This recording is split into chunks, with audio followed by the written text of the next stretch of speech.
Kan saya gini, Kang, ada 3 konsep mencari nafkah. Nah, saya sering tanyakan, kenapa orang miskin makin miskin? Iya. Kenapa ada orang kaya standar? Iya. Dan kenapa ada orang kaya makin kaya? Kenapa tuh? Coba, menurut Bang Culik gimana? Orang miskin makin miskin, ya dia nggak mau mengembangkan kelebihannya, mungkin dia punya, dia malas kerja sih. Oke. Menurut gua, orang kaya nggak standar aja, dia merasa itu udah zona nyaman dia. Betul.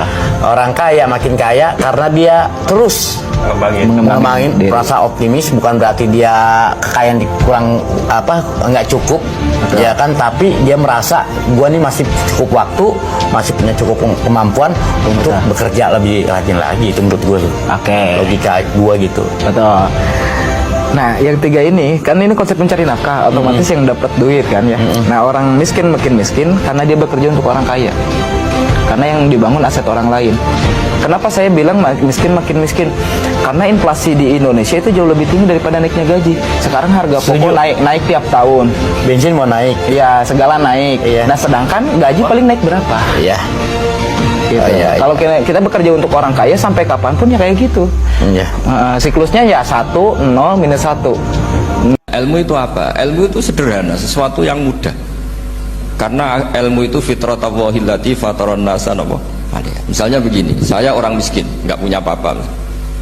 Sudah nggak punya apa-apa, nggak punya jabatan, terus keluarga yang nggak pati loyal, mungkin istri ada ngidolakan kita, bahkan anak kita sendiri juga agak ngidolakan kita. Itu kan sial-sialnya orang, anak kita aja tidak pernah ngidolakan kita. Tapi untuk bahagia itu sebenarnya sederhana. Sederhananya begini, orang pinter itu ingin mempertahankan kehidupannya, terus pinter sampai berobat habis banyak ke Belanda, ke Jepang supaya mempertahankan nyawanya. Nah, si miskin ini kalau dia setiap makan, ya Allah, saya dengan makan ini mempertahankan nyawa saya. Sehingga makan itu satu kajian ilmiah bahwa ini luar biasa. Bahwa orang punya Alphard, punya uang 1 miliar, itu tidak mempertahankan sesuatu yang pokok, yaitu nyawa. Orang tidak punya Alphard itu hidup, nggak punya uang 1 miliar hidup. Tapi kalau nggak punya nasi 1 piring, nggak punya air 1 gelas, bisa mati. Artinya apa? Orang miskin itu yusyarikul aghniya, sama dengan orang-orang kaya dalam hal kepemilikan hal-hal yang pokok. Tapi kadang-kadang orang miskin itu ya nyun sewu agak belagu, sudah miskin ingin punya Alphard, sudah miskin ingin punya uang, ya dia tersiksa. Harusnya cara berpikir, nggak punya Alphard tuh masih hidup, nggak punya uang 1 miliar masih hidup.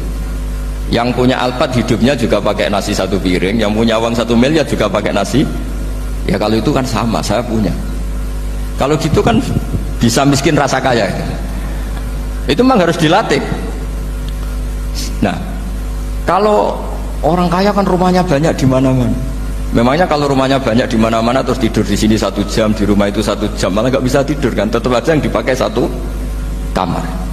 Itu gunanya apa punya rumah banyak? Setidaknya zaman miskin itu dia berpikir gunanya apa punya rumah banyak, dipakai ya hanya 1. Meskipun suatu saat kalau dia kaya juga berpikirnya agak rubah. Ya penting punya rumah banyak, biar kemana-mana punya rumah, nggak apa-apa. Tapi sementara masih miskin jangan berpikir seperti itu. Nah, yang menjadi miskin kacau kan sudah miskin berpikirnya gaya orang kaya. Lah itu kecelakaan itu. Lah itu ilmu, maksud saya itu ilmu. Sehingga dulu Nabi ngajari orang miskin itu sederhana. Ketemu orang miskin sama Nabi diajarkan. Nabi diantara ajarannya begini. Ada seseorang man asbaha, orang yang setiap harinya mu'afan fi jasadi, dia sehat, aminan fi sirbi, negara dalam keadaan aman, tidak dalam ancaman, indahu qutu yaumi, dia hari itu punya makan, faka'an nama khizat lahu dunya bihadzafiriha, berarti dia sudah punya dunia dan seisinya. Karena polanya sama. Buat Presiden Amerika itu yang untuk mempertahankan nyawanya ya makan pokok dan minuman pokok, bukan jabatannya sebagai presiden atau punya uang triliunan. Yang paling kaya di Indonesia juga gitu, untuk mempertahankan hidupnya juga dengan makanan pokok. Dan itu orang miskin punya. Nah, kehidupan paling top itu apa? Ya kehidupan yang mempertahankan nyawa itu yang paling top, lainnya itu enggak. Karena mempertahankan nyawa ini super penting dan orang miskin bisa. Nah, saya berharap ilmu seperti inilah menjadikan dulu itu kuat ketika melawan Belanda. Kenapa kuat? Karena mereka gampang syukur. Barokahnya gampang syukur itu selesai dengan dirinya sendiri. Kalau bahasa intelektualnya itu, orang kalau sudah selesai dengan dirinya sendiri bisa berpikir memanfaati pada orang lain. Nah, dulu orang-orang miskin ketika era sahabat, termasuk era para ulama yang mendidik para umatnya, itu selesai dengan dirinya sendiri. Nah sekarang banyak orang miskin juga termasuk orang kaya, bahkan belum selesai dengan dirinya. Wah itu angel, ngajak jihad angel, karena dengan dirinya saja belum selesai. Maka masyhur itu kan ketika perang Tabuk, ada orang datang, kira-kira kalau Indonesia pakai beras 4 kilo, ya Rasulullah yang 2 kilo tak kasihkan keluarga kami supaya bisa makan, yang 2 kilo tak kasihkan jenengan untuk biaya perang. Perang Tabuk itu perang tersulit, disebut perang Dhatil Usra. Sekarang hitung saja, ini coba dihitung, mungkin yang bagian kasir tahu. Kalau 2 kilo kali 3.000, umat Islam pas itu sekitar hampir 3.000 itu sudah 6.000 kilo. 6.000 kilo itu artinya apa? Orang miskin ketika perang membiayai dirinya sendiri, itu satu. Kedua, dengan mental memberi, orang ini tidak tamak. Barokahnya tidak tamak, tidak nyalahkan yang kaya.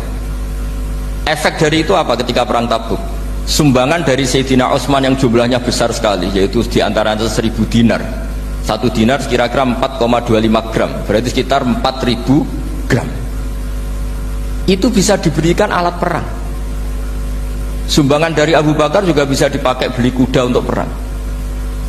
Nah bayangkan kalau kebutuhan orang miskin ini untuk makan itu nggak mau urun.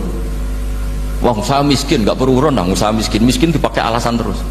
Maka jumlah 3.000 ini akan mengurangi anggaran untuk belanja peralatan perang, karena untuk konsumsi orang miskin. Udah gitu kadang mangane tanduk itu kan repot. Wes miskin mangane tanduk, nak antri mo kan ribet. Artinya apa? Perang ini tidak fokus karena ngurusi konsumsi untuk orang-orang miskin. Nah, dulu zaman Nabi orang miskin pun semuanya heroik. Mereka dibantu gak mau, inginnya bantu. Sampai dicibir sama orang munafik. Apa gunanya sedekah 2 kilo? Wong perang ini perang besar antar negara. Pas itu mau perang melawan Romawi.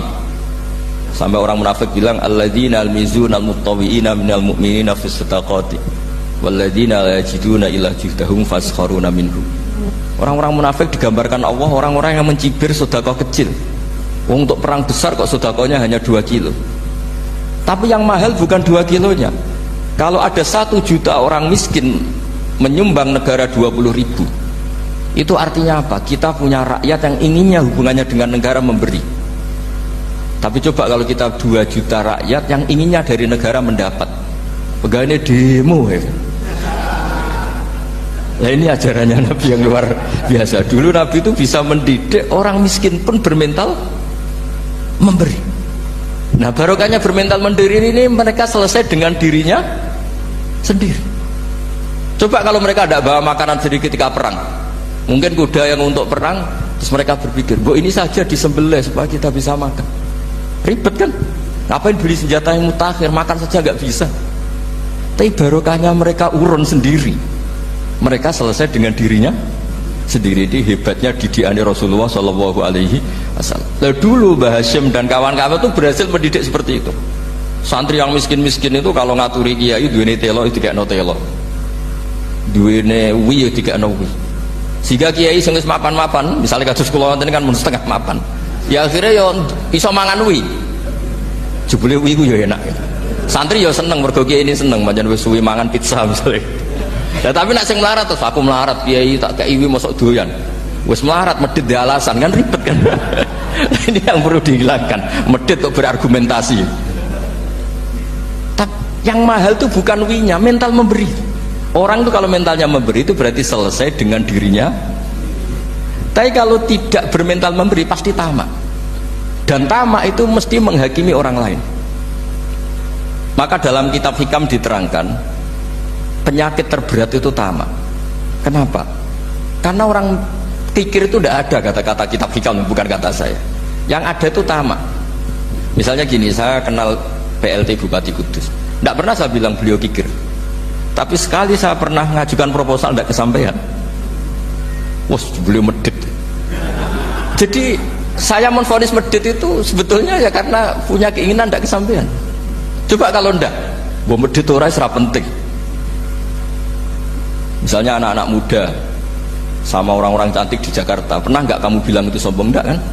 Setelah kamu bilang, Mbak aku ingin kenalan Mbak sampean, terus dia agak mau, baru kamu bilang sombong karena keinginan kamu enggak. Nah, bayangkan kalau orang bermental tomak kayak apa bangsa ini. Nah, sahabat itu dididik oleh Nabi, tomak itu selesai karena keinginan mereka memberi. Sehingga Indonesia bisa merdeka begini itu barokahnya didikan ulama, semuanya ingin memberi. Dulu belum ada negara, tentara-tentara kemerdekaan kalau di kampung-kampung itu ya dibiayai donatur-donatur, termasuk bahasa saya, bu saya dulu. Itu berapa ton aja beras untuk pasukan Hizbullah, pasukan TNI. Di Aceh ada Daud berih, ada yang baca berueh. Jadi baca aja kayak kira asap ada yang berih, ada berueh, saya juga gak tahu. Orang Aceh kalau baca berih memang nyumbang berapa emas untuk kemerdekaan Indonesia. Yang Kesultanan Jogja Legowo, Jogja tidak lagi negara tapi diberikan bagian dari Indonesia dan seterusnya. Nah, jadi semua ini barokahnya didikan Rasulullah SAW yang diteruskan para ulamanya bahwa nomor satu didik masyarakat itu bermental memberi. Dengan bermental memberi apapun kecilnya ini selesai dengan dirinya sendiri. Itu kalau sampean nggak punya mental memberi, nanti pulang dari Pemda, sok acara ini kabupaten berkata ini tok ribet gitu. Awas itu, bar ngaji langsung lali berarti sampean. Sudah kalau nggak urun ini sudah luar biasa, nggak urun untuk berkat itu sudah luar biasa. Jadi itu yang makanya Nabi itu Quran dimulai wa mimma razaqnahum yunfikun. Quran mengajarkan bermental memberi, yunfikun. Nabi berkali-kali ngulang al yadul ulya khairum al yadis sufla. Dan memberi itu tidak harus nunggu kaya. Gambarannya Quran tentang orang baik itu gimana? Alladzina yunfikuna fis sarra wadharra. Bukan fis sarra saja, ketika wadharra juga. Saya pernah guyon sama orang kaya di Jakarta, dia uangnya miliaran, mungkin malah triliunan. Guyon sama saya, Gus saya ini sudah sekian bangun masjid di mana-mana. Saya ini berarti hebat. Enggak, kata saya. Enggak ada masjid, agama tetap jalan kata. Karena di kampung-kampung sudah banyak masjid kata. Masih keren tukang becak kata. Kok bisa Gus? Sampai nyumbang masjid 1 miliar, itu masjid apa kata saya? Ya masjid-masjid besar. Nah itu paling dipakai kubah atau menara atau apalah yang tidak mendesak. Tapi kalau orang miskin ngutangi orang miskin itu kalau nggak utang hari itu nggak makan. Kan nggak mungkin tukang becak ke utang ada bank atau orang kaya raya, kan kenal saja enggak. Mesti orang miskin utangnya sama orang miskin. Saya kalau orang kaya utang Habib Bidin mesti mau beli Innova karena level orang elit, jadi utangnya itu beli Innova, aksesoris Innova seri terbaru. Tapi kalau orang miskin sama orang miskin utangnya itu beras untuk nyawa ya. Artinya apa? Kalau saya diutangi Habib Bidin untuk beli Innova itu ganjarannya itu sekunder. Tapi kalau sesama orang miskin itu ganjarannya primer. Keren mana? Hutang-hutangannya orang miskin sama orang kaya. Satu menyelamatkan nyawa, satu menyelamatkan citra. Dia baru sadar, ternyata orang miskin lebih hebat ketimbang saya, lebih hebat tapi tidak usah ditiru kata saya.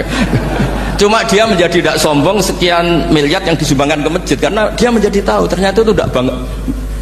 Nah kecuali masjid-masjid yang kamu nyumbang memang masjid perintis di daerah-daerah yang belum ada masjid. Kalau masjid-masjid besar itu kan kadang kebutuhannya sudah selera bukan pokok. Nah saya ini cerita ya, jadi supaya orang tahu lah. Zaman Nabi itu orang sudah selesai semua dengan dirinya sendiri. Jadi maksud saya Islam nggak apa-apa tanpa masjid itu masjid yang sudah sifatnya selera. Indonesia kan masjid sudah sifatnya selera semua. Yang dikatakan masjid pokok kan yang dipakai sholat bisa, dipakai alat sesuci bisa. Tapi kalau sudah selera ya pondasinya harus begini, lampunya harus dari kristal, terus kubahnya itu sudah selera. Nah rata-rata sumbangan yang miliatan itu kan sudah ke selera. Sementara orang miskin utang-utangan sama orang miskin untuk menyelamatkan apa coba? Nyawa. Artinya para orang miskin jangan kecil hati, wah saya sedekah hanya 2 kilo, tapi 2 kilo nyawa. Dan itu pahalanya luar. Nah ini ilmu asal saja. Nah Kiai itu berhasil seperti itu sehingga orang-orang miskin dulu tuh ngurmat tentara itu ya nganggo wi, nganggo telo, bahkan ada yang pakai apa itu Pak Hartopo itu pisang itu, arasnya pisang itu. Gronggolnya pisang sudah dipakai saja Pak tentara. Tentara di mana-mana bisa makan. Coba kalau yang ngamal yang kaya itu tidak cukup. Tapi barokahnya yang miskin juga ikut ngamal itu cukup karena yang miskin itu mayoritas. Jadi didukung kaum miskin pasti menang lah kan kira-kira gitu. Karena di mana-mana orang miskin itu banyak. Menemukan orang kaya itu nyari data. Kalau menemukan orang miskin seketemunya pasti ketemu. Dan orang miskin ini dididik ulama untuk berkontribusi. Sehingga banyak tentara yang ketika dicari Belanda pura-pura jadi petani. Ini juga yang menyelamatkan orang miskin. Nah, ulama dulu tuh orang paling sukses mensuasanakan seperti itu. Nah, itu yang diceritakan di perang Tabuk, mimpa di maka tayazihu qulubu fariqim minhum. Jadi perang Tabuk itu perang di antara yang paling diceritakan Allah berkali-kali apa? Ya Rasulullah, tadi malam saya buruh dan ini dapat 2 sok, ya kira-kira berapa kilo lah. Yang separuh untuk keluarga kami, yang separuh saya sumbangkan ke jenengan. Lu coba perang antar negara hanya menyumbang 2 kilo beras, bayangkan.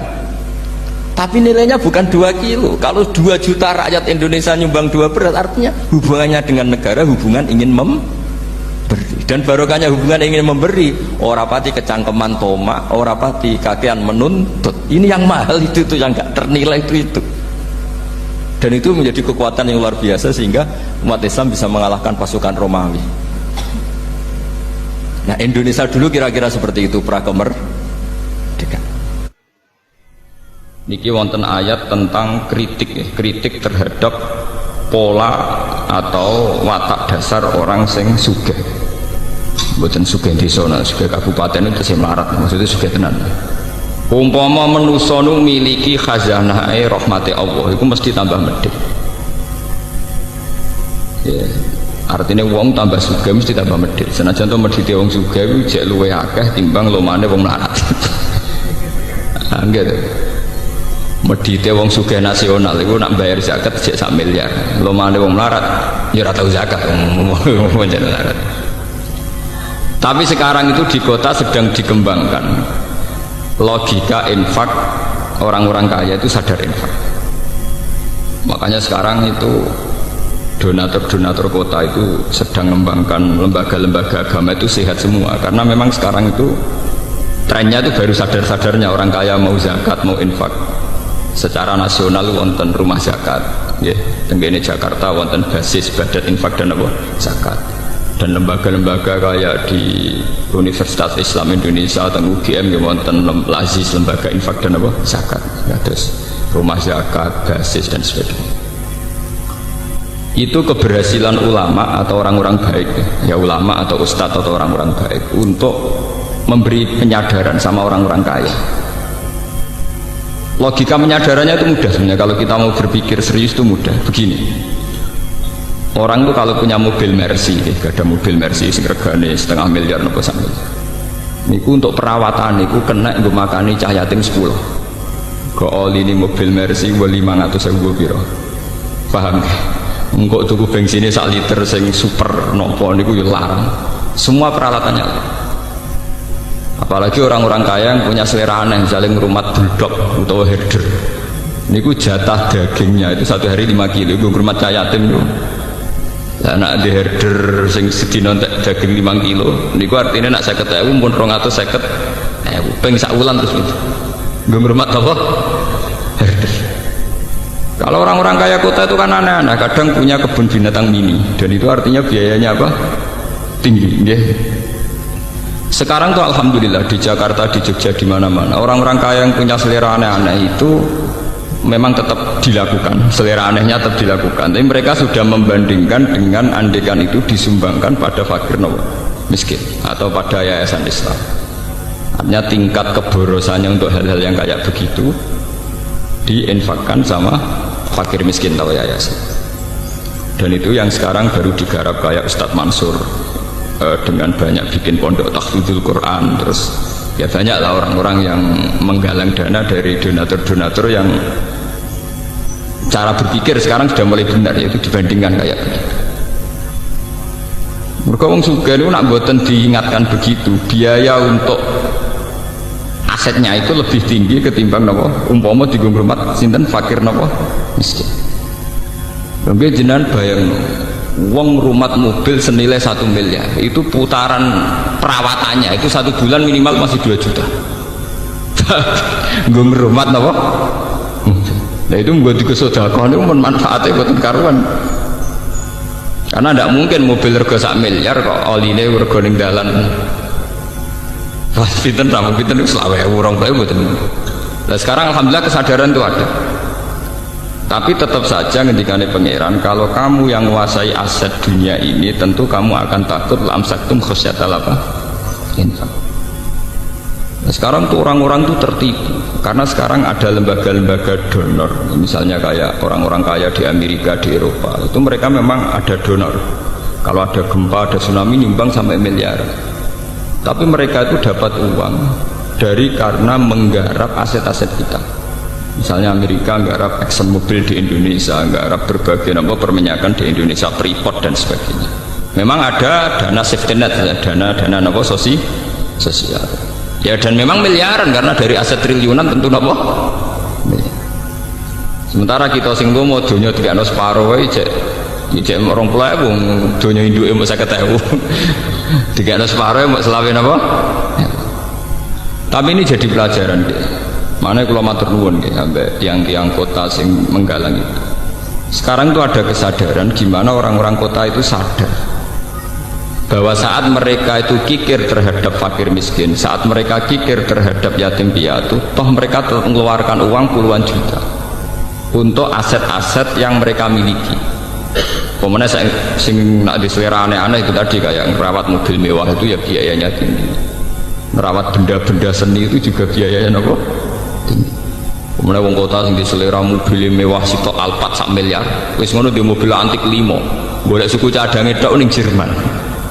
Bahwa itu biayanya berapa untuk memenuhi seleranya. Tentu karena putaran biayanya tinggi, mereka pasti la amsaktum khosyatal infak. Nak duit gue 1 juta tak kena fakir miskin, yang kau nak tuku oline Alphard piye, nak tuku oline Mercy piye. Bahkan apa sudah kau fakir miskin rasido, langkau herderku gak mangan, dino entek daging 4 kilo. Wong fakir miskin dibandingin apa? Herder. Paham ya? Ini penting kalau terangkan. Makanya pentingnya umat Islam punya ketegasan hukum. Ini kados tengene fikih-fikih. Ngerawat hewan sing gak jelas manfaatnya harus divonis haram. Karena efeknya nanti orang tidak peduli. Efeknya orang tidak apa? Tidak peduli. Saat ini sampai delok mau. Wong lagi duwe sapi, kowe ora tau ngedusi anake, malah esuk ngedusi sapi. Lha itu kan mboten usah ado-ado. Paham ya? Wong seneng manuk perkutut, esuk-esuk dilapi, kandangnya dilapi, wadal anake berkompol di beno. Tapi nak telek perkutut, esuk napa? Steril terus. Artinya betapa manusia itu mudah lupa. Ngerduwe mainan di kesenangan wis. Begitu juga menyangkut dunia sepele kok. Yang melarat niku rak mestine kudu sayang mbek anak. Iki gara-gara gelas dipecahno anake, anak ditabuk. Gelas regane mbok 2.000. Jiwet anake ditabuki mbok anake mriyang, prek sontek 200 jan. Oleh kedunya nomor gelas pecah.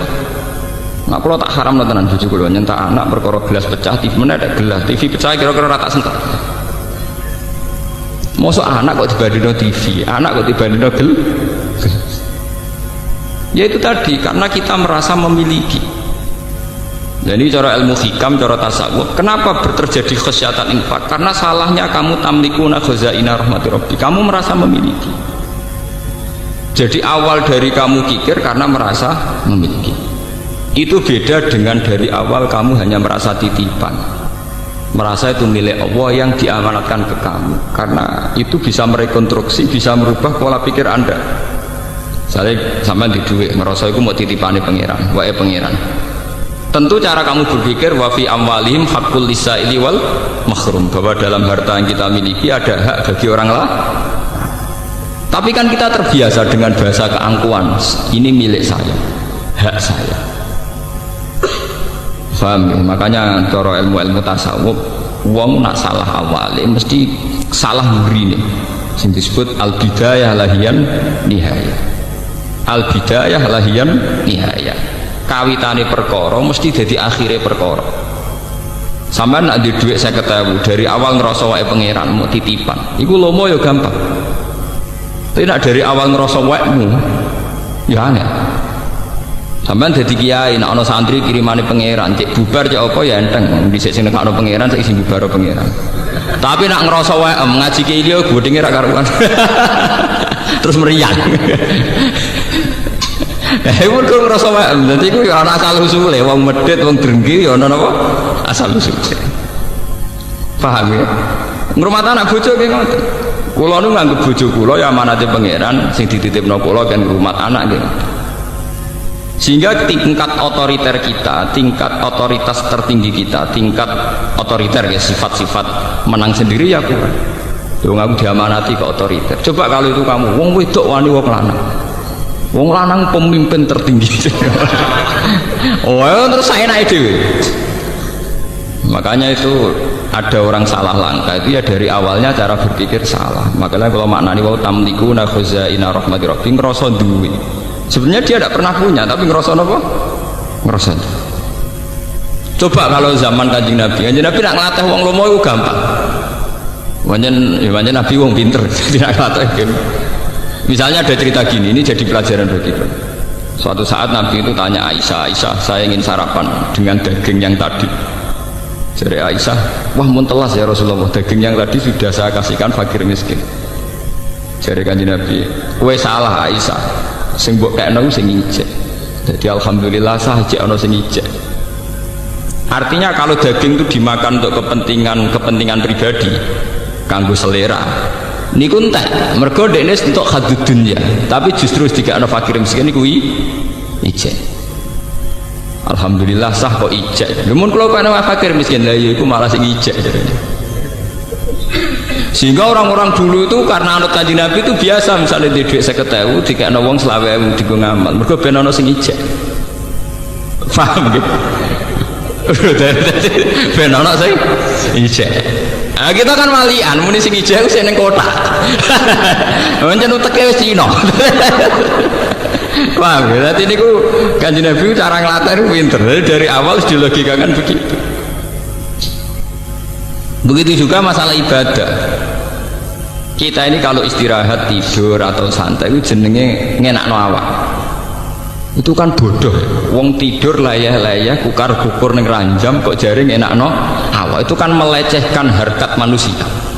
Nah Kanjeng Nabi boten dari awal darani istirahat itu kayak sholat.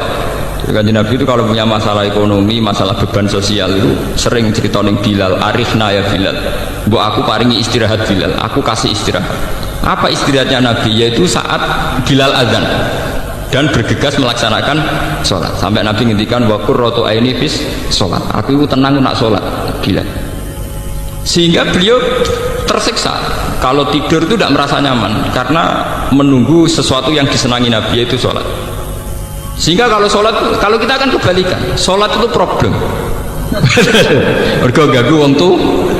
Kalau Nabi kebalikan, titah manusia sing seneng turu seneng istirahat dianggap problem karena beliau syauk isek cepet-cepet nopo sholat. Sehingga kalau Nabi pas sumpek pas sedang ada masalah sosial atau keluarga niku ngendikan teng Bilal arifna ya Bilal, mbok aku dikasih istirahat. Niku nak Bilal sekali azan niku Nabi wajahnya kita berbinar-binar senang, dan itu rahasia bagi Aisyah, sudah rahasia keluarga. Do seneng semua keluarga senang. Kau Nabi badhe napa? Salat. Nabi ketok ceria, ketok seneng. Kau Nabi sampeyan mbak dawuh wa qurratu aini fis salat. Sehingga dengan cara berpikir begitu, itu beliau mudah sekali, atau yang meniru beliau mudah sekali melakukan tatajafa junubuhum anil madaji yad'una rabbahum khaufan wa tama'an. Karena muslim sejati kan logikanya gampang. Masa saya orang yang punya akal, punya iman, nikmati kukur-kukur ning ranjam ambek molat-molet, mestinya aku luwih nikmati datang mencari Tuhan, yad'una rabbahum khaufan wa tama'an, bercengkrama dengan Tuhan, bermunajat dengan Tuhan. Sehingga ketika bercengkrama dengan Tuhan, munajat, tahajud itu nyaman. Sehingga nganggap soal tidur itu problem. Hanya itu kodrat manusia, ngantuk ya kita tidur. Tapi dari awal dianggap problem. Ibadahnya yang dianggap satu pesta, satu arus, satu nopo pesta. Paham ya? Nah kita kan walian, nopo? Ya. Tahajud dianggap problem, kukur-kukur ning rajam dianggap pesta. Ini kan bodoh. Tobat ya, jangan ngaji ini apa? Tobat. Itu penistaan harkat manusia. Paham? Penistaan harkat apa? Kita yang katanya punya akal, punya visi modern, jebule ngledek mau seneng kukur-kukur dhuwur ranjang. Bagaimana orang kaya ini punya harkat ketika pesta dengan Tuhan, munajat dengan Tuhan, dianggap sebuah problem. Akale ning ndi? Wong pesta ambek pangeran dianggap problem. Dan ini yang dilakukan para nabi. Sampai Sayyidina Umar ketika kena panah dan ketika ditarik itu sakit. Muga panah itu bentuknya kados pancing, tambah metu ditarik tambah sakit. Muga bentuknya kados pancing mboten grendele. Apa kata Sayyidina Umar? Ya wis kok jupuk nak pas salat. Ketika beliau pas salat dijupuk mboten krasa. Aku salat was ono salam krungu. Ono apa ya krungu. Paham ya, itu jenis al-bidayah lahian nihaya. Kalau kamu dari awal cara merekonstruksi pikiran salah, jadi kamane background cara berpikir itu salah, salah terus. Misalnya lomo gini kan, carane lomo piye, dari awal kita jangan menganggap kita punya harta. Kados kula lah contoh yang saya alami. Kados kula ngaji begini itu dari awal niat lillahi ta'ala. Ya sudah, saya nyaman. Pokoknya mulang Quran aku senang. Mergo iku kitab buah. Sudah. Sehingga saya tidak mudah kecewa tentang fasilitas, tentang hak-hak saya. Coba kalau dari awal saya punya tradisi transaksional. Ngaji gak diregani ngene loro kabeh, ngati ya loro ya rapat ikhlas. Itu kan karena salah awalnya. Makanya ulama-ulama dulu mentradisikan orang harus cara berpikir kata sulam taufik, kata sulam sabina, ya kudu minallah wa ilallah wa billah. Sing cara wong latihan ngaji merujukna bingung min huwa la huwa bihi. Maksudnya minallah wa ilallah wa billah. Kita punya rahmat begini ya, kita iman dari Allah. Kemudian rahmat ini kita salurkan, kita ngajar, kira sedekah juga karena Allah. Punya kekuatan itu semua juga atas nama rahmat Allah.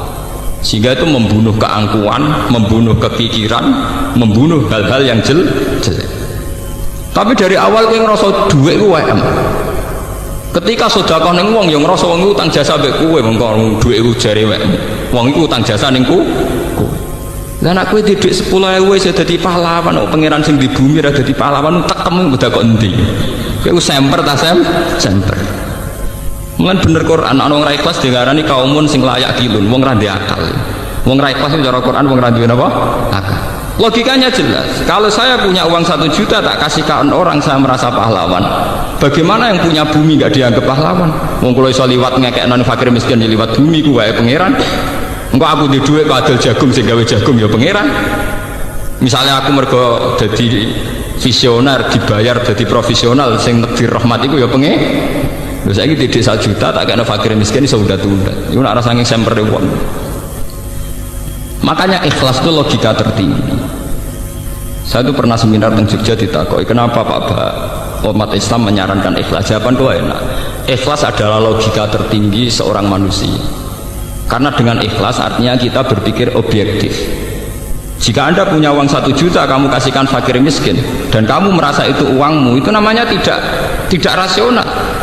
Bagaimana Anda merasa itu uang kamu? Tuh, karena yang kerja saya, kamu pakai apa kerja? Pakai tangan kakimu, itu yang bikin juga Allah. Semua itu ciptaannya Allah. Kamu bisa melakukan itu juga ciptaannya Allah. Bagaimana mungkin kamu merasa kalau uang itu milik kamu?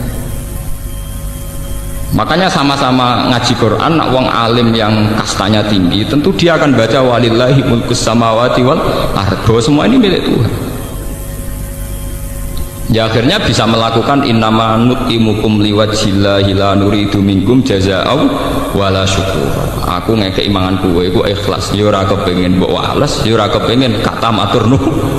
La nuridu minkum jazaa'u wala syukur. Karena logika ikhlas itu paling gampang. Kulo nu mboten nyesal misalnya sampeyan dadi kiai bubar ana sing seneng, kulo mboten nyesal. Semua amal yang saya ikhlaskan itu pasti abadi di depan Allah. Meskipun mungkin cara lahir ada genjang-genjing di kehidupan ini. Misalnya rasanya jadi kiai kadang yang naik turun gelombang. Nah, kalau betul nanti kepikir. Ngomong-ngomong kalau sering konsultasi be kalau, gue sama jadi kiai kok pede. Ngamal apa jera pede jawaban dulu. Anak sebenarnya misalnya gue, nanti ditekdir jatuh, rano sing seneng gue, rano jatuh, nak rai kelas gue jatuh, angker cek kelas orang jatuh. Nah saya aku di pengaruh ya mulai ibadahku ngaji. Sebenarnya nak pengaruh bubar ibadahku wiridan, dengan gampang kok repot. Ibadah yang kedua ya infak pas marah deh sabar teman-teman, ibadah yang marah apa meneh Pas dadi kiai badai mulang, setelah dadi kiai wiridan kok repot. Artinya kalau semuanya berdasar ikhlas itu pasti nyaman, pasti apa? Nyaman. Tapi kalau dari awal berdasar hadrun nafsi, hak-hak kita itu akan rusak semua. Paham ya global ini? Jadi carane ikhlas itu dimulai cara berpikir yang benar, termasuk untuk menghindari sifat kikir. Kata Nabi Muhammad, Pak, sah aku kepengen sarapan daging mau. Ya Rasulullah sayang daging itu mun telas. Lho kena apa entek kula sukakno tiyang niku. Aisyah sing mbok kekno iku sing ijek. Sehingga dulu sahabat tuh nak ono perang atau napa-napa lu cepet-cepetan berlomba ngekei. Mergo jare ben ijek. Ben apa? Ben ijek. Iki jenenge lantana al-birra hatta tunfiqu mimma tuhibbun. Sahabat Tolha suge-suge sahabat di perkebunan kurma paling disenengi. Ketika ana ayat lantana alul birra hatta tunfiqu mimma tuhibbun, kowe ora bakal entuk keapian nganti sedekah barang sing paling mbok senengi. Niku mikir kebun mana yang paling dia senengi. Barang wis ketemu Bairuha niku terus ya Rasulullah Bairuha niku kebun kurma paling kula senengi, kula sakno jenengan. Nah saiki kan gak apa sudah kok golek sing paling ora disenengi. Misalnya wedhus golek sing kuru, paham ya? Duit golek sing raja. Kan terus kualik kabeh. Ya karena dari awal itu nganggep sedekah itu yang abadi. Berarti nak sing tak kekno barang paling apik kok sing abadi tak panen ning akhirat ya barang sing paling napa? Karena konstruksi pikirannya sudah benar, otaknya sudah benar. Paham gitu?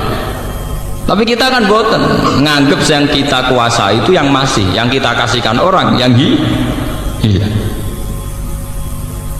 Begitu juga Nabi Ibrahim, terus Abu Bakar, Sayyidina Umar, orang-orang soleh itu begitu.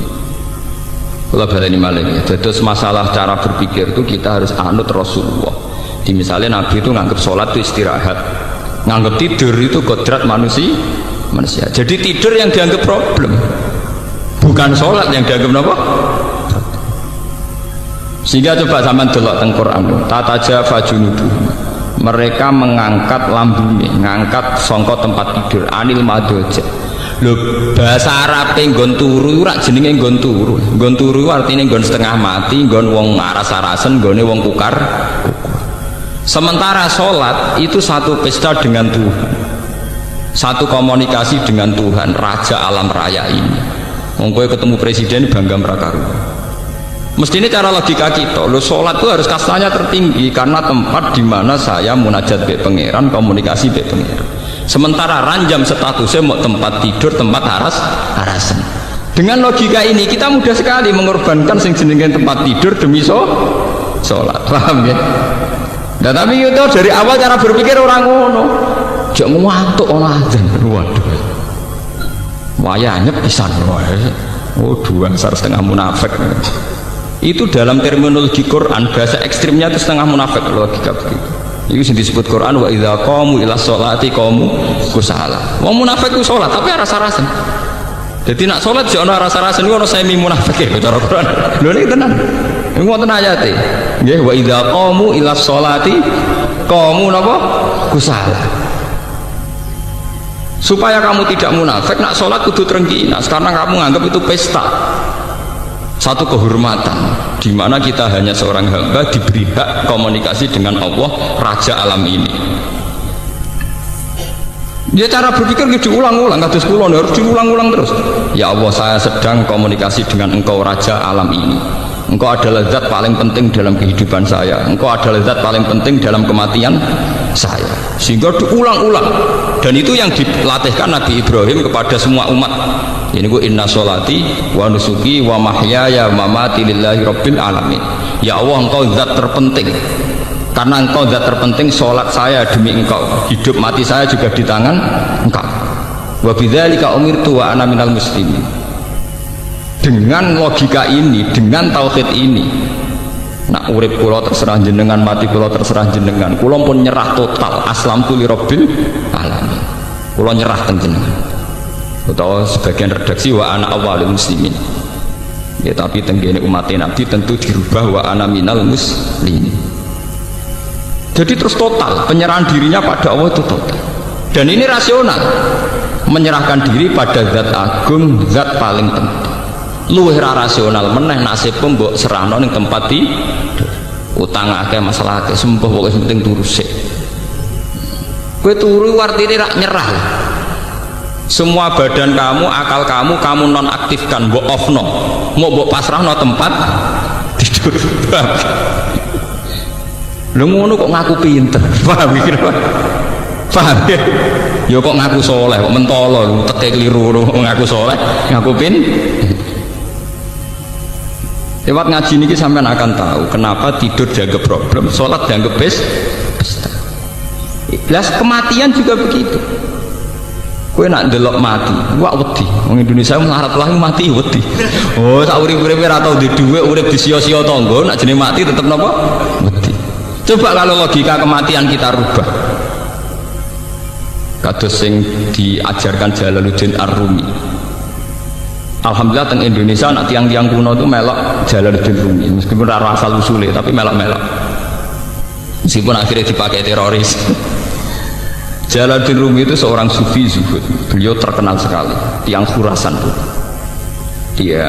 Beliau itu hasil muridnya banyak, beliau pengaruhnya besar. Beliau saking senangnya Allah itu punya tarian isek yang disebut tarian apa? Rumi. Jadi nyanyi wiridan-wiridan sambil apa? Nari. Alhasil suatu saat mau tiba ajal, terus murid-muridnya nangis. Ditakoki Jalaluddin Rumi, "Kowe kenapa tuh nangis?" "Saya tidak bisa bayangkan jenengan mati, meninggal. Berarti jenengan terpisah dari kita." Jari-jari Rumi nangis, "Kowe keliru, kowe goblok. Kematian itu adalah hari pesta, malam pengantin." Jadi pertama sing istilah kematian itu pengantin itu Jalaluddin Rumi. Kematian itu malam jadi pengantin. Aku wis suwi nyesal. Mergo ora ketemu zat paling tak seneng, yang paling saya cinta. Maksudnya ketemu kue-kue aku nyesal. Mergo padha makhluk era jelas. Aku kepengen nang ketemu zat paling tak senengi, paling penting dalam hidupku, yaitu Allah Subhanahu wa ta'ala. Makanya beliau terkenal terus ngendikan, jadikan malam kematianku malam pesta. Daerah ini malam pengantin. Dan ini di karangan Sibul Arus ya. Malam apa pengantin? Lah terminologi itu delalah sing nganggo ra kowe-kowe iku. Wong-wong Islam kan sing nganggo teroris, mana kedel-kedel. Oh, jenenge kiai biasa-biasa ini mbek mati wedine ra karuan. Paham ya? Jenenge nak lara iku dokter ya dinggo, dukun ya dinggo, saking wedine mati. Saking wedine napa? Mati. Nak dokter tok kuwatir lanare berkait santet. Paham? Nak dukun tok kuwatir larane bersifat medis. Akhirnya dukun ya dinggo, dokter saking wedine napa? Mati. Wong Islam kok wedi mati ku piye? Lho kula nu bolak-balik lho ngalami, kula nu selawasi anake kiai, saiki yo kiai. Lha niku nak wonten nggih ngoten lho cara Jawa wonten dom wonten wong gak geger. Gus golek dukun untuk cangkemmu kiai bukan golek dukun. Umpama aku mati kena santet, itu aku ora ngarah darani matiku krana santet, tetep darani matiku krana Allah Subhanahu wa ta'ala. Lah soal cara lahir kena santet, aku plindes truk ya mati. Masa aku darani matiku kena ban truk ya ora. Tetep matine krana pengen. Ini biasa-biasa. Kulo niku ora santet ya bedino ya biasa. Nah, misalnya saya mati, ya kalau orang ngerasa kalah ya biasa, kalahku ya baik pangeran. Kadang kita ini hina, wis mati kena santet, yakin nak sing mati ini santet, wis ketok kalah raja duk setengah sirik, paham? Wis ketok kalah raja duk setengah nopo sirik. Cara kula nggih boten nerang arah kula darani matiku krana santet, ya krana apa?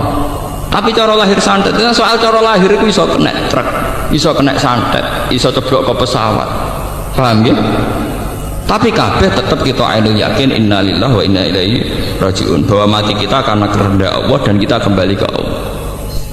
Lalu kalau kepenjing nak mati ya pesta tenan, malam terbaik, hari terbaik. Dan itu orang-orang sufi dulu berdoa betul, wa khaira ayyami yauman alqaka fi.